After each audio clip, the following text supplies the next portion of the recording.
Northeast PA's Classic Rock 107. Happy they got the ice toboggan slide going in Eaglesmere. Good morning. It's Prospector Show on Rock 107, your Burger Mania station. And Kate, it's time for a visit from the epitome of masculinity. At least in his own mind. Mr. Manley on Rock 107.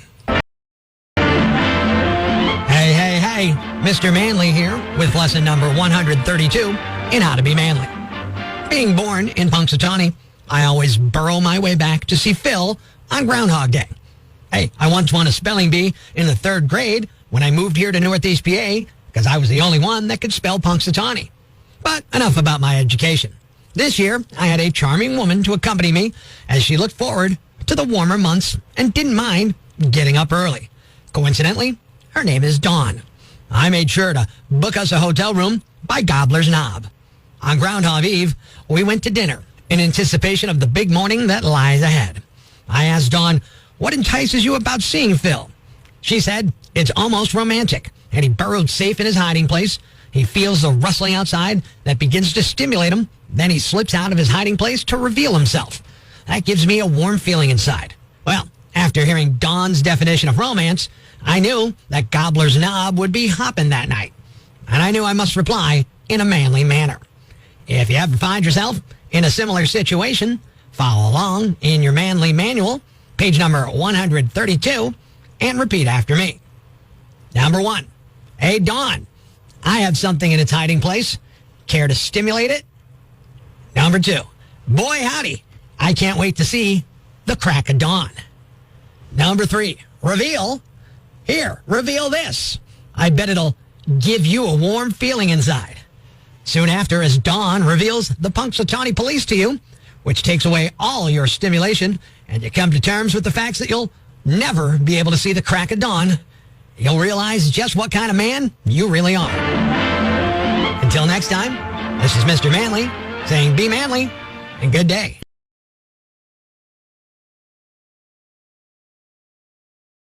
We all have a set of guiding principles, the preconceptions and generalizations regarding fundamental issues of one's life and of the entire world. No matter where we go, no matter what we do, we tend never to abandon our beliefs. These are things Prospector believes on Rock 107. I believe in kindness, decency, and the fundamental goodness of humanity. Unless I'm in traffic, then it's every man for himself. I believe that social media is an amazing tool for connection, and it's also made my Aunt Linda way too confident about her medical opinions. And finally, I believe that Phil the Groundhog, Punxsutawney Phil, is not predicting the weather. He's up to something else. It's nefarious. I haven't figured it out yet, but when I do, I will stop him. Well, now we know the reason he turned out the way he did. That was Things Prospector Believes on Rock 107. Breaking the news that's already broken. It's time for Prospector's Briefs on Rock 107. Last night was the 67th annual Grammy Awards. They showed Taylor Swift so much I thought I was watching a Chiefs game. Punxsutawney Phil saw his shadow. Phil also saw other things due to his mushroom addiction, but we can't share those. Tom Selleck spent his 80th birthday at McDonald's. You know, he wouldn't have gotten himself in that financial position if he had just gotten a reverse mortgage. Making sure breaking news stays broken. Tune in tomorrow for Prospector's Briefs on Rock 107. If you're waiting for grocery prices to come down, you may have to wait a bit longer. It's Prospector Show on Rock 107. Good morning, I'm Prospector. Good morning, I'm Kate. The U.S. has imposed tariffs on imports from Canada, China, and Mexico, sparking retaliatory measures. These tariffs could lead to higher prices and reduced supplies for American consumers. I'll tell you, the idea of more cash out of our pockets has us doing some singing. I got a message from the mailman today. A pile of papers, no chance to delay. Uncle Sam's laughing all the way. For a tariff bill I gotta pay. Bought a toaster from overseas.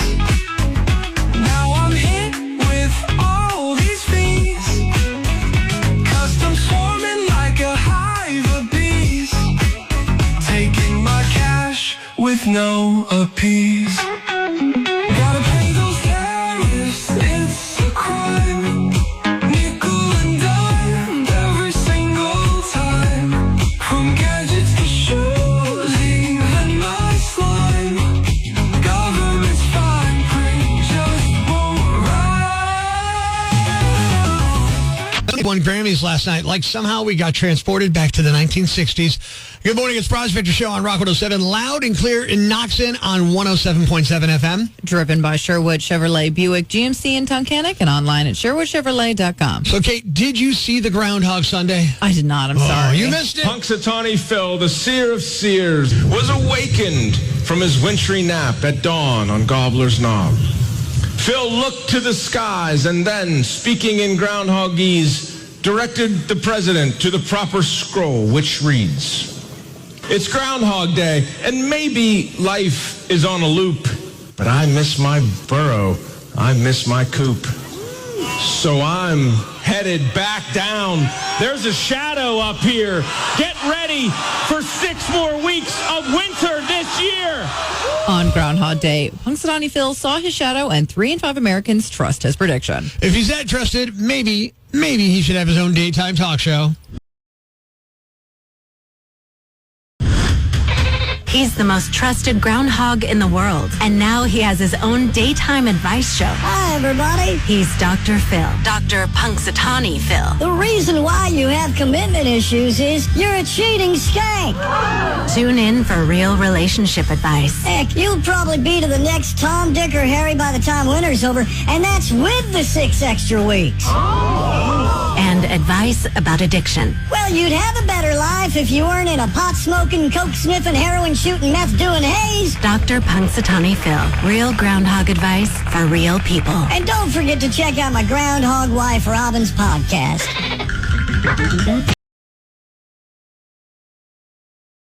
It's time to have a little fun on the phones. Good morning. I'm Rock 107's Prospector, and we're going to be calling a woman named Rebecca, and we're going to be calling her with results from her recent lab tests.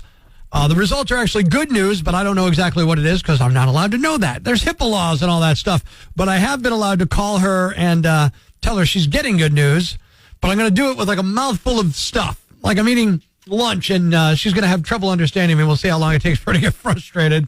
It's another Prospector prank call on Rock 107. Hello. Yeah, hi, I'm calling for Rebecca. This is Rebecca. Hi, this is Dr. Johnson over at Smith Labs. Uh-huh. Listen, your test results came back. Oh, okay. I'm sorry I'm eating in your ear. I just got a couple minutes for lunch, so I just want to jam this in. Yeah. Yeah, that test on the rash you have? I'm sorry. I'm having a hard time understanding you. Are you still experiencing that rash? Yeah, and my rash is flaring up, so... I got to tell you something. My wife makes this stuff. You want to go ahead and finish that before, you give me my results? No, I'm trying to get lunch in. Forgive me. Hold on. Let me clear my mouth. I'm sorry. My wife makes a caramel dip. She always sends it in. I haven't even had time to eat lunch, so I'm just trying to get this in. Anyway, about your test results. Yeah, so I would like the results so I can, get something to get rid of it. Yeah. Tell me this. At night, does it flare up? Is it like in hot water? Does it flare up bad? Throughout the day, I guess I notice it at night the most because that's when I'm going to go to bed. But Okay, so at night. Great. Let me write this down. you know me, I'm sorry. I'm really nervous. I'm just trying to write it all down. It looks like we ran the test, right? Uh-huh. But when the test came back, it was a little confusing, so I ran a second time. I'm sorry, what was that? I said I ran a second panel on the test because it says one came out positive, right? I'm sorry, I completely missed that last part. Oh, no, I'm sorry. I'm starving. Okay, go ahead and finish that. Look, let me just tell you, we got the results. Are you okay? No, I just, some stuff in my windpipe. I think I'm all right. Oh. Basically, sorry. Look, can you come into the clinic? When's the next time you can come in? As soon as you can get me in, I have the day off. I'll have to make an appointment, though. How soon can you come in? Am I in for my results or am I in for this? No, I'm going to give you the results. I'm giving you the results. Just give me a second here. Okay. I'm starving. He's like Dr. Smith, right? Uh-huh. All right, I couldn't begin to read what he wrote with, but I've seen this before. Sorry, I'm not understanding a word. It's basically a case of A being negative on it. And what that means... okay, how about... Hold on. How about you just call me back after your lunch? No, look, I got you on the phone, and we want to know Prosty, have you had that? I have no idea what you just said. Oh, prosty. Have you had a prosty? No. Well, you want to get rid of rash, right? I just want the results, All right. please. All right, like I'm out of breath. Hang on. Can you hear that? Yeah. Sorry. This would have been a much shorter call. Yeah, I know. I'm sorry. You know. All right, look.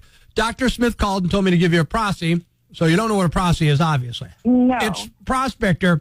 You're on the Prospector prank call right now. You're on Rock 107. This isn't real. I'm not a Are you doctor. serious? Look, no, Oh my look. God. It's not that. Look, the lab's got great news for you. They've emailed you your results. You can open your email in a minute. You're going to be really happy with what they have to tell you. Okay. I guess they're not at liberty to tell me, but in the meantime, thank you for being such a good sport about it. I was frustrated. I was annoyed. I just wanted you to eat that. No, I get it. I totally get it. The way you made it. The food was delicious. You should have just had some, you know? From what I gather, you're going to be okay, or else I would have never been teasing you, all right? Okay. You want some apple? No, thank you. I'm sorry with that already. Of other kids, they rounded up 2,400 jars of it. He's handing them out to all the kids in the hospital. Thanks. We needed that. The brighter side of Prospector on Rock 107. Ladies and gentlemen, grab the kids, call your neighbors, and gather around the radio. It's now time to announce the winner of Prospector's Jam Bag of the Day, as decided by you at rock107.com. We uncover the most baffling, ridiculous, pathetic, cockeyed, laughable, preposterous blunders in the world of misdeeds. Nominee number 1. At this point, there's nothing in your home that someone wouldn't steal if they had the chance. Even your toilet. A 40-year-old man in Tennessee named Rodriguez Wilborn was caught after allegedly breaking into a home last week and stealing a toilet. If you're wondering if the seat was up or down, the answer is neither. The crapper was new and still in the box. I don't know what the plan was. He reportedly got the box out of the house and was preparing to leave the property when he realized he'd been caught. It's unclear if he heard someone or an alarm or saw a camera, but he started dragging the toilet back towards the house, then ran off and jumped a fence while fleeing. Cops caught up with him a little while later, and he was charged with aggravated burglary. Nominee number 2. This is a classic prison food. It just usually doesn't land you in prison. A guy in Wildwood, Florida got arrested after assaulting his roommate with a bologna sandwich. 29-year-old Octavius Chandler whipped the sandwich at his roommate while they were arguing about video games. The guy told police he was trying to sleep and took his PS5 back from Octavius's bedroom because he was being too loud while playing it. The sandwich hit him in the center of chest, and that was it. The police report said he had no visible injuries. Octavius got charged with felony, though, because it's not his first rodeo. He's been arrested multiple times for battering, including 2 other attacks that also involved video games. He got upset over a video game in 2022 and threatened a 60-year-old man with a knife. Then a year later, pleaded no contest after choking out his sister during a fight that involved gaming. He's now facing fresh charges for felony battery and violating his probation. And the winner is... the guy who battered his roommate with a bologna sandwich over a video game. You're the Yam Bag of the Day, and we'll move on to Friday's Yam Bag of the Week competition. Keep it here for all the nominees for Prospector's Yam Bag of the Day, weekday mornings on Rock 107. Get your podcast so you never miss Prospector's Prime Cuts.